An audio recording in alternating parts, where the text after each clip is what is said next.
Salut tout le monde, j'espère que vous allez bien. En tout cas, moi, ça va super bien. Déjà, si c'est la première fois que vous venez, bienvenue sur ma chaîne et n'hésitez pas à vous abonner et mettre un pouce. Donc, je ne publie que 2 vidéos par semaine. Et là, comme c'est le week-end, je vais parler du sujet Kevin Aubin et Stéphane Ael du Bachelor. Comme vous le savez très bien, en fait, Kevin Aubin est désormais présentateur de son émission La Petite Sauce sur Live TV. Et comme beaucoup d'autres émissions de nos jours, en fait, elle est divisée en plusieurs JT ou encore en plusieurs rubriques, notamment dans la rubrique du JT de Live où ce dernier a évoqué Stéphane Ael en disant En Côte d'Ivoire, je me sens chez moi. Il y a plus d'opportunités en Côte d'Ivoire qu'au Cameroun. Une affirmation qui a fait couler beaucoup d'encre. On est comme les Ivoiriens. On aime tout ce qui est talent. Voilà. Parce que souvent, quand vous arrivez en Côte d'Ivoire, vous dites qu'il y a plus d'opportunités. Puis, on vous appelle, quand vous venez, on fouille dans vos poches, on vous secoue, on vous remue. Ne serait-ce que pour voir un pourcentage de talent. On ne voit pas. Mais quand vous arrivez qu'il y a l'opportunité. Toi, Stéphane, excuse-moi beaucoup, je n'ai rien contre toi. Tu as fait chronique dans le live week-end. Est-ce qu'on t'a rappelé, tu es revenu? Donc, voilà un peu ce qu'il a dit de Stéphane Ael, que c'est une fille sans talent. Et pourquoi il a dit? En fait, il a dit parce que cette dernière, lors d'un passage dans une émission télé, je crois bien que c'était au Cameroun, à moins que je ne me trompe, peut-être en Côte d'Ivoire, je ne suis pas sûr parce que je n'ai pas retrouvé l'émission télé en question, ou sur quel plateau elle s'est exprimée, mais elle a dit qu'elle a beaucoup, elle a dit qu'il y a, elle n'a pas dit qu'elle a. En fait, il faudrait un peu voir ce qui dérange dans l'histoire, parce que beaucoup de gens extrapolent un peu la chose, ne sachant pas vraiment ce qui se dit, parce que les mots jouent énormément là-dessus. Et Stéphane Ael, en fait, lors du talk show, a dit qu'il y a beaucoup plus d'opportunités en Côte d'Ivoire qu'au Cameroun. Voici pourquoi elle est en Côte d'Ivoire. Et elles se sont beaucoup plus aimées par le peuple ivoirien que par le peuple camerounais. Bon, ça, c'est quelque chose déjà que je crois que beaucoup de personnes africaines, tout simplement, en fait, les Africains, lorsqu'ils sont chez eux, ils préfèrent toujours aimer un endroit différent du sien. Mais ce qui était reproché à Stéphane Ael lors de l'émission en fait, de Kevin Aubin, que beaucoup de personnes ont très mal interprété, ce n'était pas le fait qu'elle dise qu'il y a des opportunités en Côte d'Ivoire ou quoi que ce soit, non, mais c'est le fait qu'elle globalise la chose en disant qu'il y a plus d'opportunités en Côte d'Ivoire qu'au Cameroun. Premièrement, sachant très bien que comme il a cité, comme Kevin Aubin l'a cité, Muriel Blanche qui tourne pas si dans la série Madame Monsieur est très très connue au Cameroun et ils s'en sortent extrêmement bien. Ils s'en sortent extrêmement bien dans le domaine de la cinématographie camerounaise, ainsi que l'un acteur ivoirien, Landry Nyamba, qui a tourné, je crois bien, la série Teenager aussi, qui s'y trouve actuellement au Cameroun aussi, dans le cadre d'une série télévisée. Donc, c'est assez bizarre qu'une candidate de télé-réalité comme Stéphane Ael, ayant déjà eu assez de notoriété, puisse dire qu'elle n'a pas assez d'opportunités, qu'il n'y a pas d'opportunités au Cameroun, mais comme une autre l'a dit lors de la chronique en fait, c'est qu'elle aurait pu dire que moi, j'ai plus d'opportunités en Côte d'Ivoire qu'au Cameroun. Moi, on me sollicite beaucoup plus en Côte d'Ivoire qu'au Cameroun. Voici pourquoi je suis en Côte d'Ivoire. Je crois que c'est ce qu'ils auraient aimé entendre. Et même là, Stéphane Ael, je pense que tu nous devais un direct où tu étais censé nous parler de ton histoire avec Kevin Aubin, mais tu ne l'as pas fait. Et moi, je me suis abonné à toi à cause de ça. J'attendais le direct. Je n'ai pas vu le direct, donc là, je m'en vais me désabonner. Quand on se refait sur face parce que la TikTokeuse aussi, Diana Mbouli, qui est très très connue aussi, l'a déjà fait, je crois bien, l'année dernière, en disant qu'elle n'a pas d'opportunité, qu'il n'y a pas d'opportunité au Cameroun. Voici pourquoi elle est en Côte d'Ivoire. Et c'est un peu ce qui a suscité l'engouement des chroniqueurs à parler de ce sujet sur le plateau télé parce que c'est du divertissement. Il faut bien qu'il y ait des sujets chocs. Et comme vous l'avez vu, même la rubrique, en fait, c'est le JT à live. C'est quelque chose qui pique, en fait, donc c'est normal. Et Kevin Aubin, c'est quelqu'un qui est sur YouTube depuis des années. C'est quelqu'un qui a fait des études de journalistique et il sait très bien à tenir un langage accrocheur ou encore donner des mots très percutants pour pouvoir faire en sorte que la chose puisse parler.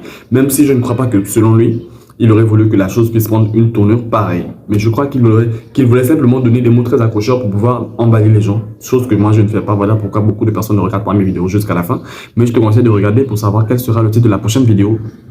Donc, après avoir entendu cela, Stéphane Ael était hors d'elle et a donc fait un direct Instagram dans lequel elle a dit, je répète mot pour mot parce que je répète selon ce qui a été dit sur les réseaux parce que moi, j'étais pas sur son direct comme je dis, je ne la suivais absolument pas. J'ai juste vu des captures d'écran où des gens ont dit qu'elle a traité Kevin Aubin de Bobby refoulé, justement. Et là, vraiment, beaucoup de gens vont dire que non, mais c'est normal étant donné que elle l'a attaqué parce que lui aussi, il a attaqué. Je suis tout à fait d'accord avec vous là-dessus. Il a attaqué. Et elle a un droit de réponse et c'est bien normal qu'elle puisse répondre à ces attaques. Mais en fait, le problème est que ils ne se sont pas attaqués sur le même front. Vous allez un peu comprendre ce que je veux dire par ils ne se sont pas attaqués sur le même front. Donc elle, en fait, elle a abordé un front complètement opposé à ce que lui, il a abordé en fait sur le plateau de télévision. Et si vous regardez même lors de l'émission sur Live TV, en fait, lorsque les chroniqueuses qui étaient autour de lui, notamment Brazinger, que l'on connaît très bien, qui a co-animé la réunion avec Suspect 95 sur Live TV, a évoqué un fait en disant que... Remarquez, c'est surtout les femmes qui disent ça. Qui quitte au Cameroun là.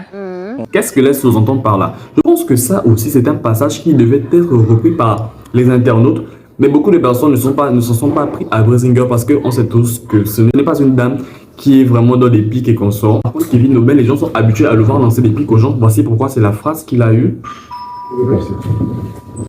Les gens se sont beaucoup plus focalisés sur le passage. Donc, les gens se sont beaucoup plus focalisés. Ça fait quasiment 10 minutes de purée, les gars. Vas-y. Je ne peux pas tourner avec mes colocataires. S'il vous plaît, abonnez-vous pour que je puisse louer un studio tout seul. Bien. Donc, les gens se sont beaucoup plus focalisés sur le passage de Kevin Nobel parce que nous sommes tous habitués à le voir attaquer ou encore lancer des petites piques aux personnes sur la toile et qu'on sort. Ça, c'est ce que les gens sont habitués à voir. Et voici pourquoi ils ont plus ou moins laissé passer le passage de Brazinger qui, je pense, moi, était beaucoup plus vicieux, si je peux le dire ainsi, par rapport à ce que Kevin Nobel a dit. Parce que lui, comme il a dit, il a parlé de sur le plan professionnel. Il trouve que Stéphane Haël n'a aucun talent. En fait, et Brazinger, qu'est-ce qu'elle a insinué par là en disant que ce ne sont que des femmes. Et notamment, une autre de ses chroniqueuses, je crois bien que c'est une amie qui tag sur ses stories, Perle, si je ne me trompe pas. En tout cas, elle aussi, elle a dit que non, mais vraiment, on ne sait pas ce qu'elles font à Abidjan. Et tout. Je suis sûr qu'elle parle d'autres genres d'opportunités. Et donc, vous voyez un peu très bien ce qu'il en est, vu que dans sa vidéo qu'il a publiée sur YouTube, en fait, le type, il a plus ou moins souligné que ces filles, en fait, venaient en Côte d'Ivoire pour vendre le piment. Chose que lui n'a pas évoquée sur le plateau parce que pour lui, je pense que c'est quelque chose qui est plus ou moins intime et sur lequel il ne voulait pas du tout se prononcer en disant que c'est plus ou moins une histoire d'intimité. Bien, donc là, j'ai assez pris la défense de Kevin Nobel sur cette première partie. Maintenant, on va parler de ce qu'il en est de Stéphane Haël. Donc, comme j'ai dit, elle avait tout à fait le droit de répondre à ce que Kevin Nobel a pu lui dire, mais peut-être pas sur ce sujet ou encore pas à ce niveau parce que je sais pas trop quoi, c'est un peu plus intime que ça. Mais Stéphane Haël, je pense que cette dernière, après son tournage sur le Bachelor, a quand même eu beaucoup d'opportunités et ça on ne va pas le nier. Elle a notamment tourné le Burger Quiz, elle a notamment fait un voyage au Congo-Brazzaville où elle était invitée pour une conférence. Elle est dans beaucoup de placements de produits à Abidjan, donc je crois que c'est quand même normal si elle décide de s'établir à Abidjan parce qu'elle pense qu'elle a plus d'opportunités là-bas. Et même dans ce cas-là, Kevin Nobel lui-même d'abord qui vivait en France n'a jamais pensé qu'il devait retourner travailler à Abidjan. Attendez, je vais vous mettre une interview où il en parle lui-même, où il explique clairement que lui, son but n'était pas de revenir travailler à Abidjan, en tout cas, surtout pas pour un salaire minable. Je vais me mentir, hein. Moi j'aime l'argent. Franchement, toute modestie mise à part, je gagne assez bien ma vie avec Internet. Et puis, je ne me vois pas aller sur une chaîne de télé pour qu'on me donne, je sais pas, franchement, je sais pas, on les paye combien ici, mais les 400 000, ça va pas me faire. Aujourd'hui, il est à Live TV parce qu'il reçoit un salaire conséquent par rapport à ce qu'il gagne déjà sur les réseaux. Pour lui, il ne pensait pas venir un jour travailler à Abidjan pour les 400 000. Mais s'il a décidé de quitter Paris pour venir à Abidjan, c'est parce que bien sûr, il a eu une opportunité qui l'intéressait. Et moi, je pense que nous sommes tous libres de partir vivre dans un endroit ou dans un lieu où nous avons des opportunités qui peuvent satisfaire nos envies, nos besoins. Nous sommes jeunes. Nous sommes tous entrepreneurs et nous essayons tous de nous débrouiller. Chacun essaie de gagner sa vie comme il le souhaite, comme il le peut, devrais-je dire. Et si je pense que je suis à l'aise en Mauritanie, j'irai en Mauritanie. Si je pense que je suis à l'aise au Maroc, j'irai au Maroc. Parce que c'est un endroit qui me donne les opportunités dont j'ai besoin pour vivre un certain niveau de vie ou encore qui me donne les opportunités de vivre dans un certain niveau de vie que je me suis fixé, simplement. Et ça, c'est une chose que l'on ne peut pas reprocher à Stéphane Haël. Mais ce qu'on lui reproche, peut-être, c'est d'avoir généralisé le fait, globalisé le fait. Et elle aussi, en sachant très bien que lorsque Yana Boli aussi avait évoqué ce fait, elle avait été victime de beaucoup de sortes de remarques sur les réseaux sociaux. Malgré cela, elle n'a pas cherché à faire autrement. Elle a quand même dit cela. Et c'est ce qui a engendré tout ce clash, en fait. J'espère que la vidéo aura été un peu plus instructive pour des personnes qui le regardent parce qu'on connaît tous lorsque deux personnalités publiques sont dans un clash et qu'on sort, la plupart du temps, leur communauté aussi prennent directement position sans pourtant essayer de comprendre la chose, essayer de peser le pour ou le contre, essayer de savoir qui devrait avoir raison là-dedans ou pas. Eh bien, ça, je ne répondrai pas ici. Pour moi, Je n'ai rien à dire en fait concernant qui a raison ou pas, mais si vous pensez que quelqu'un a raison, mettez en commentaire le nom de la personne pour qui que vous défendez, simplement en donnant des raisons en donnant des explications qui prouvent que cette dernière a eu raison d'attaquer l'autre ou encore de répondre à l'autre, ainsi de suite. Voilà.